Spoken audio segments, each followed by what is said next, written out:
Hey everyone! So, essential oils for sports dogs. This is a subject I absolutely love. Now, essential oils can really enhance the health and well-being of our sporting dogs, not just when they compete, but also as they age. And it's not just for the sports dogs. These same oils that I'm going to talk about tonight can also help your dogs as they age, regardless of whether they're competitive or not. So I'm Dr. Helen, and I'm an A&E doctor, an advocate for integrative wellness, as well as an animal aromatherapy specialist. And I love to use essential oils to support the health and well-being of myself and my pets, and helping educate people to do the same for their family, whether that's human or animal. So if you like what you're listening to or watching, please hit the subscribe button or follow so I can carry on creating more content, and let me know in the comments what you would like to know about. Would you like to get some essential oils into your life? Why not book into one of my free chats or come to one of my classes to find out how oils can support you, or maybe if you've got oils but you don't know how to use them.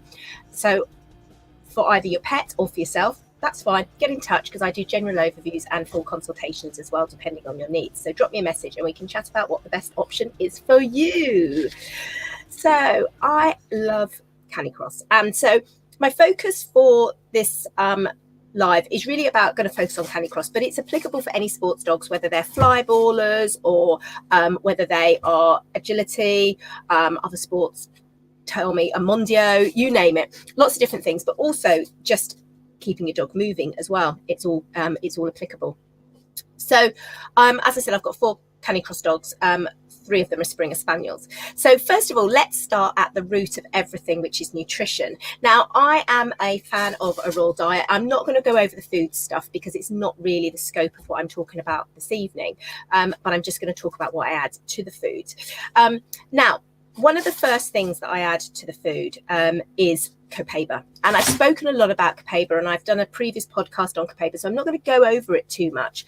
But the essential constituent within copaiba is actually beta-caryophyllene, and this is picked up by the CB2 receptors of the endocannabinoid system, which you probably may have heard of. And there are CB2 receptors all over the body, including the musculoskeletal system. So this constituent can be so beneficial because the endocannabinoid system is just awesome. And by having the copaiba or the beta-caryophyllene attaching itself to those receptors, it can really support the health and well-being of the musculoskeletal system of our dogs. And so I always give my dogs a drop of copaiba in their food. So really beneficial. It can also be applied topically as well, but we'll keep to the food subject for now. So the next one I like as well, and this is a good base oil. I think copaiba is just a really good one to do. Everyone, even like my puppy, as soon as I got her, I started her on copaiba. So the next one, DDR Prime.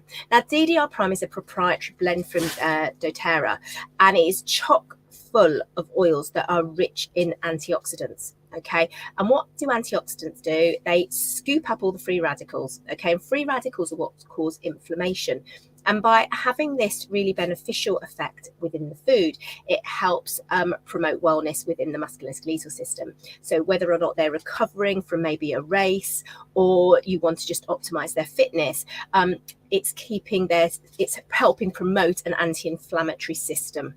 So really super there. And it's also very good for emotional well-being as well.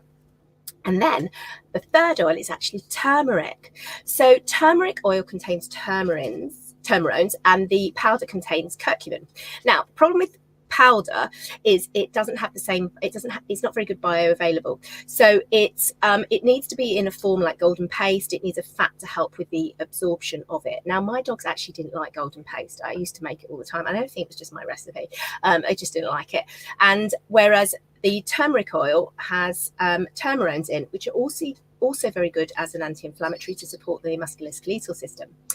And also the turmeric oil can actually enhance the absorption of the powder. So I used to actually give some powder with a drop of turmeric oil and really mix it in, but my dogs still didn't like that. So they tend to have the powder in their bone broth now, and I just add the turmeric oil, which is very enjoyed by my dogs. They just eat their food and they don't have any problems with it.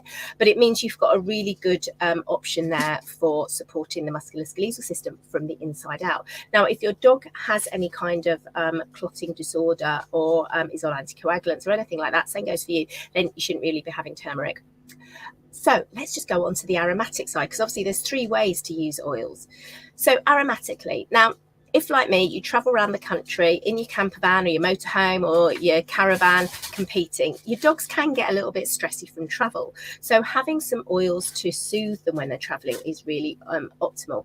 I like Balance Blend. Again, I've done another video live, not a podcast, but it is a live one on YouTube, all about traveling. I did a little short and I've spoken about Balance, but Balance can be applied topically, really nice at the base of the neck and the tail, and also diffused as well. And it's really great for sort of calming and grounding. Now I have a little rechargeable diffuser, which is really great. I charge it up and then it's good. It doesn't need to be plugged in my van. And then when I'm parked up, it can recharge off the USB charger. So it's really good.